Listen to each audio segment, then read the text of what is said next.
मेरे प्यारे देशवासियों, अभी जो घटनाक्रम इस देश में नरेंद्र मोदी की सरकार के द्वारा उत्पन्न किया जा रहा है, चाहे विपक्ष के नेताओं को कमजोर करना, ऐसे हम ये नहीं मानते हैं कि विपक्ष के नेताओं को ये कमजोर करें। विपक्ष के नेता खुद ही कमजोर हैं पहले से।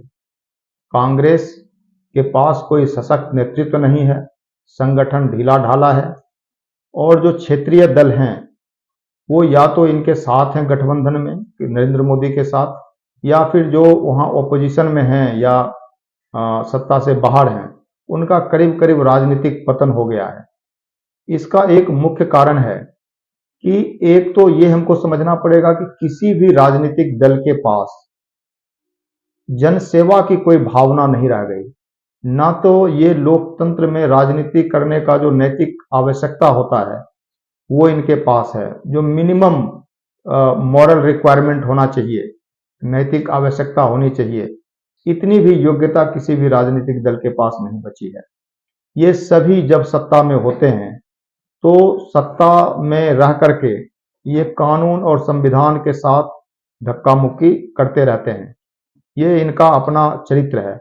अब विपक्ष में हैं तो उंगली उठाते हैं या फिर विरोध करते हैं, और वो भी विरोध इनका अनमनस्क ढंग से होता है, और इतना ही होता है कि हम सत्ता में चले आए। नीतिगत कोई भी विचार विमर्श और फिर जो हमारा जो वाद विवाद होता है, उसमें भारत के विकास से संबंधित जो नीतियां होनी चाहिए वो बिल्कुल अनुपस्थित हो गई है सामाजिक चेतना से। ये एक दुर्भाग्यपूर्ण संकेत है।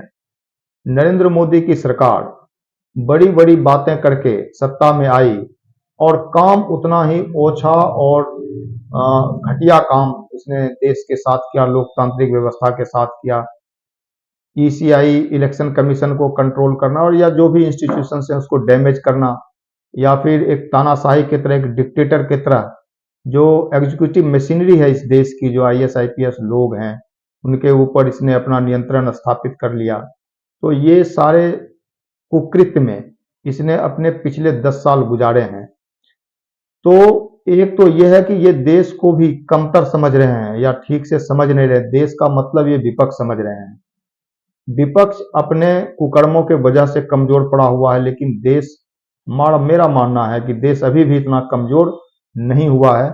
140-45 करोड़ की आबादी है, इसमें बहुत लोग अच्छे और बेहतर और ईमानदार हैं, और जो बाकी भी लोग हैं प्रशासन में हैं या और कहीं भी हैं जो उसी जनसमूह में से आते हैं, तो इनमें भी काफी अच्छे अच्छे लोग हैं जो समय पर इनका जवाब देंगे, और अभी भी दे रहे हैं।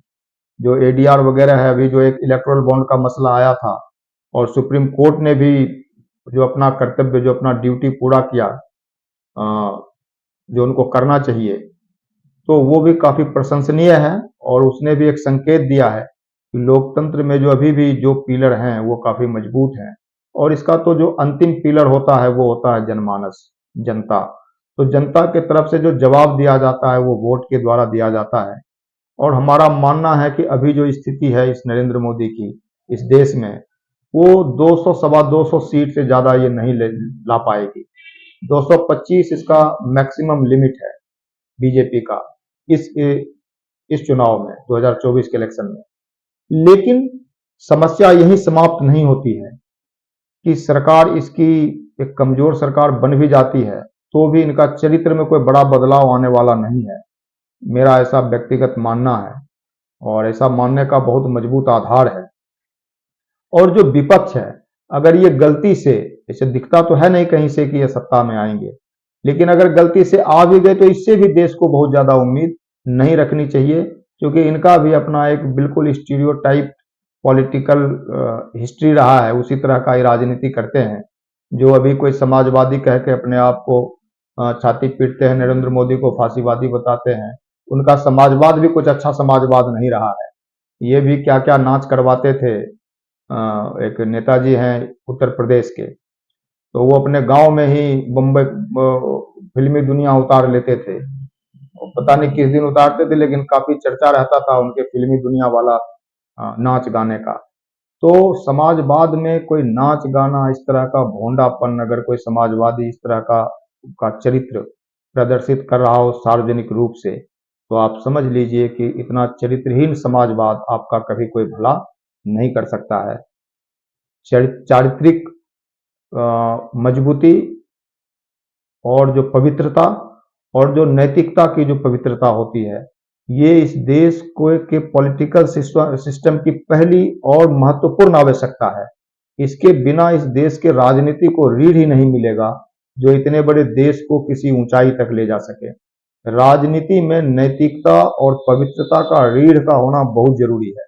नीति में स्पष्टता और पारदर्शिता और सभी लोगों को साथ लेकर चलने की जो भावना होता है, नियत होता है, सर्वांगीण विकास, कश्मीर से कन्याकुमारी तक चप्पे चप्पे का विकास हो, सुदूर पूर्वोत्तर से लेकर के बिल्कुल पश्चिम के क्षेत्र तक के लोगों का, प्रत्येक व्यक्ति का विकास हो, इस तरह की सोच के बिना ये देश कभी समृद्ध और सौभाग्यशाली नहीं हो सकता है।